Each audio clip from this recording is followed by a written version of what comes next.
எல்லாருக்கும் வணக்கங்க. Cook to easy சேனலுக்கு உங்களை அன்புடன் வரவேற்கிறேன். இன்றைக்கி உருளைக்கிழங்கை வச்சு ஒரு குருமா எப்படி பண்ணுறதுன்னு பார்க்க போகிறோம். உருளைக்கிழங்கு தக்காளி குருமா எப்படி பண்ணலான்னு பார்க்கலாம் வாங்க. இதுக்கு தேவையான பொருட்கள் என்னென்ன, ப்ராசஸ் என்னென்னு பார்த்துடலாம். ஃபஸ்ட்டுங்க நம்ம அடுப்பில் குக்கர் வச்சுக்கணும். குக்கர் நல்லா சூடானதுக்கப்புறமா இதில் 1 டேபிள் ஸ்பூன் அளவுக்கு எண்ணெய் சேர்த்துருக்கேங்க. எண்ணெய் நல்லா காஞ்சதுக்கப்புறமா இதில் 1 டீஸ்பூன் அளவுக்கு ஜீரகம், 2 துண்டு பட்டை, 4 கிராம்பு, ஒரு கருப்பு ஏலக்காய் சேர்த்துருக்கேன். இது எல்லாத்தையும் சேர்த்து நல்லா பொரிய விட்டுக்குங்க. இந்த மசாலா ஐட்டம்லாம் நல்லா பொரிஞ்சதுக்கப்புறமா நம்ம இதில் வெங்காயம் சேர்த்துக்க போகிறோம். இப்போ 3/4 கப் அளவுக்குங்க வெங்காயத்தை சின்ன சின்னதாக நறுக்கி வச்சுருக்கோம். அதையும் சேர்த்து நல்லா ஃப்ரை பண்ணிக்கோங்க. வெங்காயம் நல்லா ஃப்ரை ஆனதுக்கப்புறமா இதில் இஞ்சி பூண்டு பேஸ்ட் சேர்த்துக்க போகிறோம். பாருங்கள், இது மாதிரி வெங்காயம் நமக்கு ஃப்ரை ஆகி வந்திருக்கணும். இப்போ இந்த ஸ்டேஜில்ங்க 1 டீஸ்பூன் அளவுக்கு நம்ம இஞ்சி பூண்டு விழுது சேர்த்து நல்லா மிக்ஸ் பண்ணிக்க போகிறோம். இந்த இஞ்சி பூண்டு விழுதோட பச்சை வாசனை நல்லா போகணுங்க. அதுக்கப்புறமா நம்ம மற்ற பொருட்கள் எல்லாத்தையும் சேர்த்துக்கலாம். பாருங்கள், நம்ம சேர்த்து இஞ்சி பூண்டு விழுதோட பச்சை வாசனை எல்லாம் போயிடுச்சு. இப்போ நம்ம கட் பண்ணி வச்சுருக்கக்கூடிய 1 கப் அளவுக்கு உருளைக்கிழங்கை இதில் சேர்த்துக்கிறோங்க. இது ஒரு 2 நிமிஷம் நமக்கு சிம்மில் ஃப்ரை ஆகணும். நமக்கு உருளைக்கிழங்குடைய மேல் பகுதி லைட்டாக நமக்கு கோல்டன் கலரில் மாறி வரணுங்க. அது வரைக்கும் நம்ம இதை நல்லா ஃப்ரை பண்ணிக்கிறோம். நல்லா ஃப்ரை பண்ணதுக்கப்புறமா இதில் நம்ம தக்காளி சேர்த்துக்கலாம். இது மாதிரி நல்லா ஃப்ரை பண்ணதுக்கப்புறமாங்க நல்லா 1 கப் அளவுக்கு தக்காளி பியூரி எடுத்து வச்சுருக்கோம். அதையும் நம்ம சேர்த்து நல்லா ஃப்ரை பண்ணிக்க போகிறோங்க. இந்த குருமாவை பொறுத்த வரைக்கும் இந்த தக்காளியில் இருக்கக்கூடிய புளிப்பு சுவை, நம்ம சேர்க்கக்கூடிய காரம், இது ரெண்டும் தாங்க மெயின். தக்காளி சேர்த்து நல்லா கலந்து விட்டுக்குங்க. கலந்து விட்டுட்டு இந்த தக்காளி நமக்கு நல்லா வதங்கி வரணும். இந்த ஸ்டேஜில் நம்ம குருமாவுக்கு தேவையான அளவு கல்லுப்பு சேர்த்துக்கிறோங்க. கல்லுப்பு சேர்த்து நல்லா மிக்ஸ் பண்ணி விட்டுருங்க. அப்போ நமக்கு தக்காளி சீக்கிரமாக வதங்கி வரும். உப்பு சேர்த்து நல்லா மிக்ஸ் பண்ணி ஒரு 2 நிமிஷம் போல் விட்டுருங்க.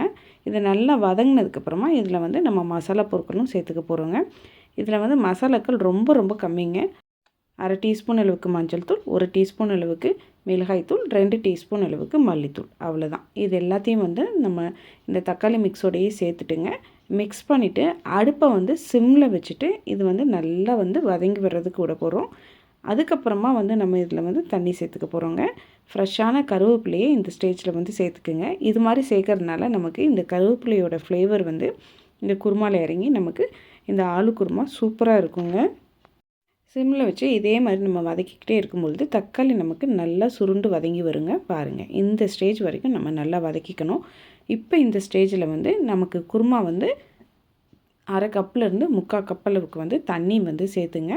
உப்பு காரம் எல்லாம் செக் பண்ணிக்கிங்க. செக் பண்ணதுக்கப்புறமா நம்ம மூடி போட்டு ஒரு 4 விசில் வச்சு எடுத்தோம் அப்படின்னு சொன்னோம்னா நமக்கு இந்த ஆலு தக்காளி குருமா ரெடி ஆயிருங்க. பாருங்கள், குருமா சூப்பராக ரெடி ஆயிடுச்சு.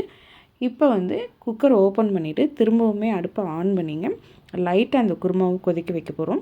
கொதிக்க வச்சுட்டு இதில் 2 பொருட்கள் சேர்த்துக்க போகிறோம். அது என்னென்னு பார்த்தீங்கன்னா, கீரி வச்சுருக்கக்கூடிய பச்சை மிளகாய், 1/2 டீஸ்பூன் அளவுக்கு கரம் மசாலா தூள், இது 2ஐயும் சேர்த்துங்க. நல்லா மிக்ஸ் பண்ணிக்கிங்க. நல்லா மிக்ஸ் பண்ணதுக்கப்புறமா ஃப்ரெஷ்ஷான கொத்தமல்லி தலையை தூவி மிக்ஸ் பண்ணிவிட்டு அடுப்புலேருந்து இறக்கி நீங்கள் சர்விங் பவுலுக்கு மாற்றிட்டிங்கன்னா சூப்பரான ஆலு தக்காளி குருமா நமக்கு ரெடி ஆயிடுச்சுங்க. இது நம்ம சூடான சாதத்துக்கும் வச்சுக்கலாம், இட்லி, பூரி, சப்பாத்தின்னு டிஃபன் ஐட்டத்துக்கும் வச்சுக்கலாங்க. அதே போல் பிளெயின் குஸ்கா, பிளெயின் பகாரா ரைஸ், இது எல்லாத்துக்குமே நம்ம இதை சைட் டிஷ்ஷாக வச்சுக்கலாங்க. ரொம்ப ரொம்ப நல்லாயிருக்கும். கண்டிப்பாக நீங்கள் ட்ரை பண்ணி பாருங்கள். அவ்வளோதாங்க. வீட்டில் இருக்கக்கூடிய குறைவான பொருட்களை வச்சு குக்கரில் எப்படி நம்ம உருளைக்கிழங்கு தக்காளி குருமா பண்ணுறதுன்னு பார்த்தோங்க. ரொம்ப சுவையாக இருக்கும்.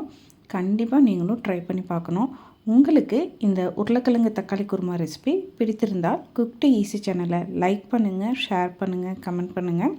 மறக்காமல் நம்ம குக் டு ஈஸி சேனலை சப்ஸ்கிரைப் பண்ணிக்கோங்க. வணக்கங்க.